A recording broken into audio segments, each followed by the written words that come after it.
le mot commerce. On l'entend, on l'utilise tous les jours. Mais on a peut-être un peu oublié que derrière ce terme hyper familier, se cache une histoire, une sagesse, une vision du monde bien plus profonde qu'on ne l'imagine. Alors, la question qu'on va se poser est simple. C'est quoi, au fond, faire du commerce? Au-delà de l'idée d'acheter ou de vendre, quelle était l'intention de départ? C'est ce voyage aux origines du mot et de l'idée que je vous propose. Et pour ça, voici notre parcours. On va d'abord questionner notre vision un peu moderne, ensuite on va plonger dans les racines latines du mot, puis on explorera son symbolisme ancien, c'est assez fascinant. On verra comment ce sens s'est un peu perdu en route, pour enfin redécouvrir le commerce comme un flux, comme quelque chose de vivant. C'est parti! Bon, commençons par le présent.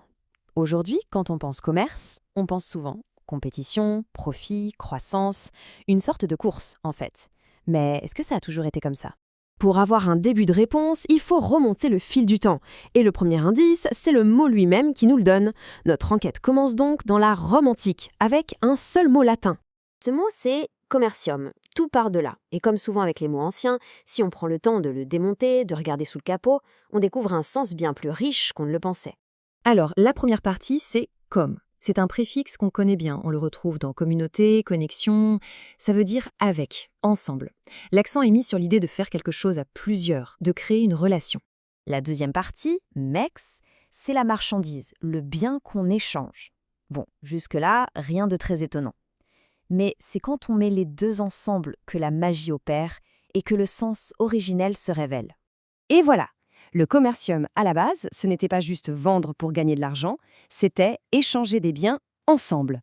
Le cœur de l'idée, c'était la relation, le lien humain. Ça change complètement la perspective, non? Mais l'histoire est encore plus subtile, parce que cette racine merx cache en elle-même une tension incroyable. Selon les languistes, elle pourrait venir de deux idées. D'un côté, saisir, prendre, et de l'autre, diviser, partager. Donc, dès l'origine, le commerce portait en lui cette double possibilité, la prédation ou le partage. Cette notion de lien et de partage nous amène encore plus loin, vers le monde des mythes. Car pour les anciens, le commerce, ce n'était pas du tout une activité purement matérielle. Chez les Romains, le patron du commerce, c'était Mercure, l'équivalent d'Hermès chez les Grecs ou de Thoth en Égypte. Et regardez de quoi il était le dieu aussi. Pas seulement du commerce, mais des voyageurs, des messagers, et surtout de l'intelligence et de la sagesse. C'est fou, non?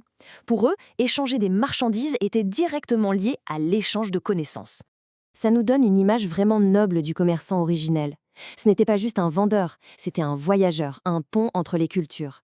En déplaçant des biens, il déplaçait aussi des idées, des savoir-faire, il créait du lien entre des mondes différents. Bon, alors la question qui fâche, comment est-on passé de cette vision hyper inspirante à l'idée de compétition féroce, d'accumulation à tout prix? Comment le partage a-t-il pu par moments se transformer en pillage? Je crois que cette phrase résume tout. Tant que le commerce est un moyen pour créer du lien, pour faire circuler les richesses, il est bénéfique. Mais dès qu'il devient le but ultime, que le profit devient la seule raison d'être, il perd son âme et peut devenir une force destructrice. D'ailleurs, il y a un symbole assez parlant de cette dérive dans la langue anglaise. Le mot trade, qui veut dire commerce, vient du vieil anglais trade on. Et trade on, ça voulait dire fouler aux pieds, piétiner. L'image est violente. Elle dit bien ce qui se passe quand le commerce perd son équilibre. Et les conséquences de ce déséquilibre, on les connaît. C'est quand l'accumulation devient une obsession, quand on oublie le partage, ça peut mener à l'exploitation des gens et à l'épuisement de la planète. On oublie tout simplement la notion de relation. Mais attention, tout n'est pas sombre. Une autre langue ancienne va nous donner une clé de lecture magnifique, une métaphore super puissante pour nous aider à retrouver le sens perdu du commerce.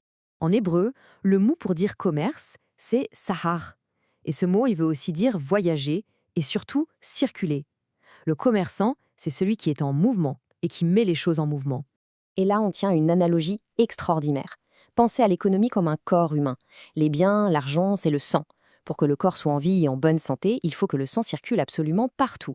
S'il s'accumule à un seul endroit, s'il stagne, c'est la maladie, la nécrose. Un commerce sain, c'est donc une circulation qui irrigue et nourrit l'ensemble du corps social. En fait, tout se ramène à une question d'intention, de conscience. Le commerce, en soi, c'est un outil.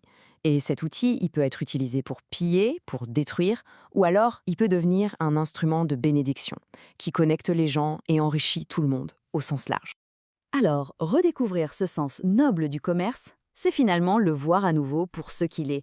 Un véritable échange, une circulation qui donne la vie, un partage juste et peut-être avant tout une occasion de rencontre entre les gens.